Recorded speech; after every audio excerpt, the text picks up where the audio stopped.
తెలంగాణ సమైక్య ఆధ్వర్యంలో ఈరోజు బీసీ ఆత్మగౌరవ భవనాలు ఆంధ్ర కార్పొరేటర్ల పాలు. ఈరోజు 1969 ఇంకా కొంచెం మనం వెనక్కి వెళ్తే 1947 నుంచి కూడా ఈ ప్రాంతం మీద, ఇక్కడి ప్రజల మీద, ఇక్కడి సంస్కృతి మీద, ఇక్కడి ఆచార వ్యవహారాల మీద, ఇక్కడి ఆస్తుల మీద ఎప్పుడు కూడా పరపాలన ఆధిపత్యమే కనిపిస్తుంది.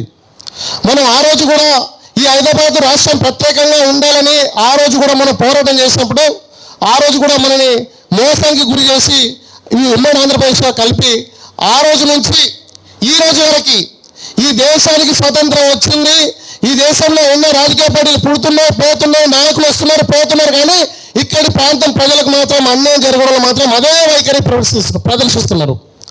ఈరోజు తెలంగాణలో ప్రత్యేక రాష్ట్రం ఏర్పాటు చేసుకున్న తర్వాత కూడా నీళ్లు, నిధులు, నియామకాలు, సామాజిక తెలంగాణ అనే నినాదంతో 1269 మంది విద్యార్థులు ఆత్మ బలిదానం చేసుకొని ఒక ప్రత్యేక రాష్ట్రం ఏర్పాటు చేసుకున్న తర్వాత కూడా ఇక్కడి ప్రజల మీద, ఇక్కడి ప్రాంతం మీద, ఇక్కడి ఆస్తుల మీద ఇప్పుడు కూడా ఆంధ్ర పెత్తందారు తన మీదనే ఇప్పుడు కూడా అర్థం కాని పరిస్థితి.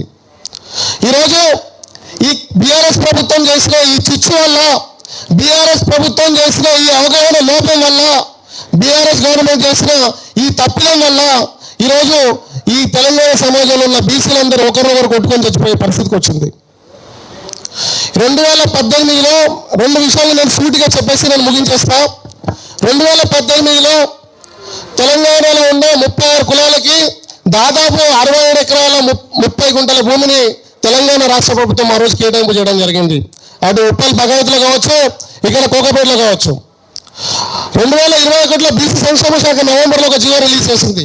వాళ్ళు ఏం చెప్పారంటే చాలా క్లియర్గా, ప్రభుత్వం నుంచి ఏదైనా భూమిని ఏదైనా కుల సంఘానికి కేటాయింపు చేసినప్పుడు ఆ కులంలో 100 సంఘాలున్నా అందరూ ఒక జాయింట్ యాక్షన్ కమిటీగా ఏర్పాటయ్యి అప్పుడు ఒక ట్రస్ట్గా ఏర్పాటు చేసుకొని దాన్ని ఏదైతే ప్రభుత్వం ఏ ఉద్దేశంతో అయితే విద్య కోసమో లేదంటే సంస్కృతి సాంప్రదాయాల కోసమే కేటాయించిన భూమిని వాటి కోసం మాత్రమే కేటాయించాలనేసి ఆ రోజు భూమిని ఇవ్వడం జరిగింది.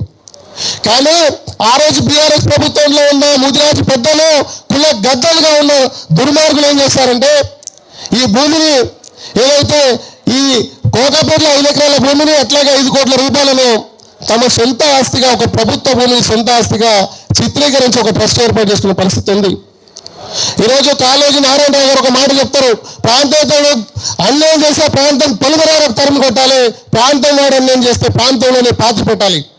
ఈరోజు మన కుటుంబ సంఘాలు కావచ్చు, మా ముద్రా సంఘాలు కావచ్చు, ఈ అవినీతిని అన్యాయాన్ని వెలుగులోకి తీసుకురాకపోతే ఏ కుల సంఘ నాయకులు మనకు ఆధిపత్యం వహిస్తున్నారో, ఏ కుల సంఘ నాయకులు మన జాతులకి పెద్దరికంగా చూస్తున్నారో ఆ దుర్మార్గులు ఈరోజు జాతిని అధోగతి పాలు చేసే పరిస్థితి ఉందనా లేదా? మరి ఈరోజు మన ఇంటి దగ్గర మనం మాట్లాడకుండా ప్రభుత్వాల మీద ఎంతకాలం పోరాటం చేయాలి? ఈరోజు మన జాతులకు అన్యాయం చేస్తున్నారని నెల రోజుల నుంచి పోరాటం చేస్తే ఒక్కడు ముందుకు రాడు, ఒక్కడి ముందుకు వచ్చి ప్రెస్ మీట్లు పెట్టారు. ఏంటి మీ స్టాండు? మీరు ఆ గట్టునుంటారా, ఈ గట్టునుంటారా, ఏ గట్టునుంటారు? ఈరోజు నేను అడుగుతున్నా మిమ్మల్ని. ఈరోజు మా ముద్రాజ్ కులంలో, ఈరోజు కుర్మ కులంలో కావచ్చు, యాదవ కులంలో కావచ్చు, గౌడ కులంలో కావచ్చు, రకరకాల కులాల్లో వాళ్ళు ప్రజాబలంతో గెలిచిన నాయకులు. కానీ మా ముద్రాజ్ కులం వరకు వచ్చేసరికి వాళ్ళు కేవలం ముద్రాజులు అనేందుకే గెలిచిన నాయకులు. వాళ్ళు ముద్రాజ్ కులం భిక్షేస్తే గెలిచిన నాయకులు, ముద్రాజ్ కులం పేరు చెప్పుకొని గెలిచిన నాయకులు, ముద్రాజ్ కులం లేకపోతే కనీసం సర్పంచ్లో కూడా గెలవని నాయకులు వాళ్ళు. అట్లాంటి నాయకులను ప్రభుత్వాలు మా జనాభా 50 లక్షల మంది ముద్రాజుల ఆత్మగౌరవం కోసం లేదంటే అభివృద్ధి సంక్షేమానికి ప్రాతినిధ్యం వహిస్తారనేసి వాళ్ళని ఈరోజు ఎమ్మెల్సీగా చేసింది, వాళ్ళని ఈరోజు రాజ్యసభ సభ్యులుగా చేసింది, వాళ్ళని ఈరోజు ఎమ్మెల్యేలుగా, మినిస్టర్గా చేసింది. కానీ వాళ్ళు ఏం చేస్తున్నారు? మా జాతికి ఏం చేస్తున్నారు? ఈరోజు నిన్ను ఒక రాజ్యసభ సభ్యుడిగా చేస్తే ఈ ముద్రాజ్ కులానికి ప్రాతినిధ్యం వహించాలి నేను పార్లమెంట్కి పంపిస్తే నువ్వేం చేసినావు?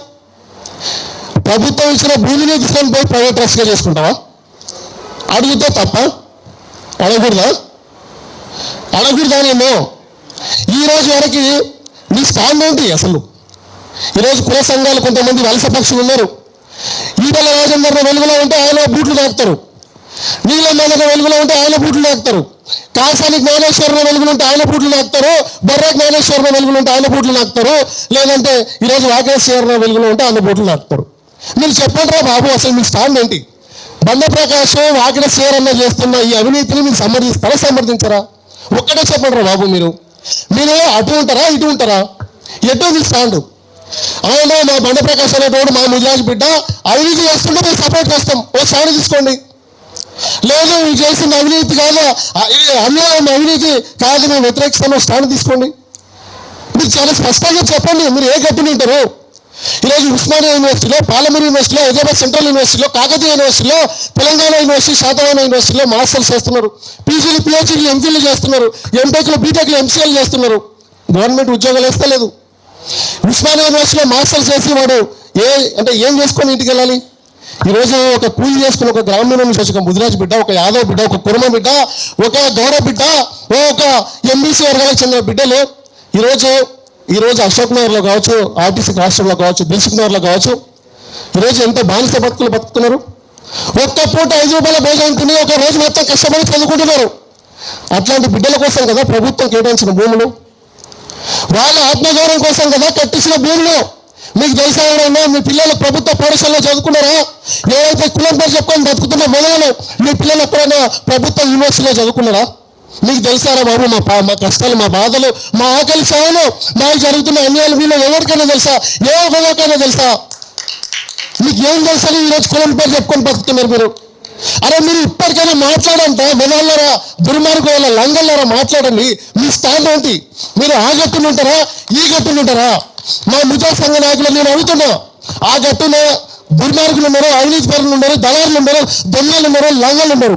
ఈ గట్టున పండుగ సాగిన వారసులు ఉన్నారు, ఈ గట్టున ఎర్రసప్పన్న తమ్ముళ్ళు ఉన్నారు, ఈ గట్టున సర్వ పాపన్న కూడా వారసులు ఉన్నారు, ఈ గట్టున చాకలమ్మ వారసులు ఉన్నారు. మీరు ఏ గట్టున ఉంటారు?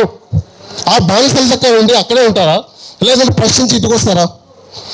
నెల రోజుల నుంచి మేము ఉద్యమం స్టార్ట్ చేస్తాం. మా అందరూ ఈరోజు మాకు తోడయ్యారు. ఈ రోజు నుంచి నెల రోజుల నుంచి మేము పోరాటం చేస్తున్నాం. ఒక డ్రామా చూపిస్తారు, ఓ రోజు మీటింగ్ పెడతారు. ఆ మీటింగ్ అల్టిమేట్ ఇదే చెప్పండి. ఒక మీటింగ్ పెట్టినాం, ఈరోజు మేము మీటింగ్ పెట్టాం, ఇదే లైవ్ చేసినాం, మా అభిప్రాయం చెప్తున్నాం. మీరు చెప్పండి బాబు, మీరు ఇన్ని మీటింగ్లు ఏంటిగా, మీరు రివ్యూ ఏంటి? అల్టిమేట్గా మీరు ఏం చెప్పాలనుకున్నారని చెప్పండి, బయట సమాజానికి చూపండి. నేను అవినీతి సపోర్ట్ చేస్తామా, అవినీతిని వ్యతిరేకిస్తామా, ఏదో చెప్పాలి కదా. బీసీ కమిషన్ దగ్గరికి పోతారు, ముజా సమన్వయ కమిటీలను పెడతారు, జర్నలిస్ట్ సంఘాలను పెడతారు. ఏం పెట్టింది మీరు? అల్టిమేట్గా మీరు మీ అభిప్రాయాన్ని సమాజానికి ఏం చెప్తున్నారు? నేను ఈరోజు అడుగుతున్నా మిమ్మల్ని, ముజా సమాజం తరపున, యువకుల తరపున, మహిళల తరపున, నిరుద్యోగుల తరపున, బీసీ బహుజన సమాజం తరపున అడుగుతున్నా, మీ స్టాండ్ ఏంటి? మీరు ఏం చెప్పాలనుకున్నారు?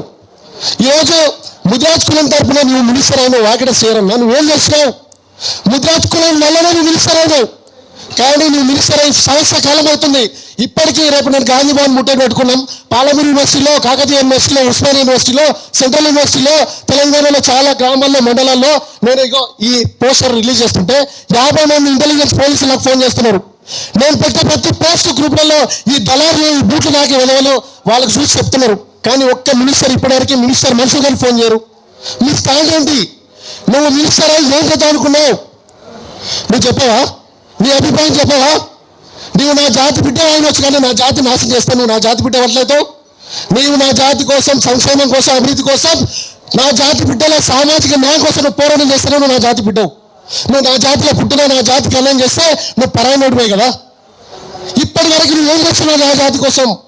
ఇంత అన్యాయం జరుగుతుంది. 1000 కోట్ల భూమిని ఒక 4-5 కలిసి అవినీతి చేస్తే నువ్వు మాట్లాడవా?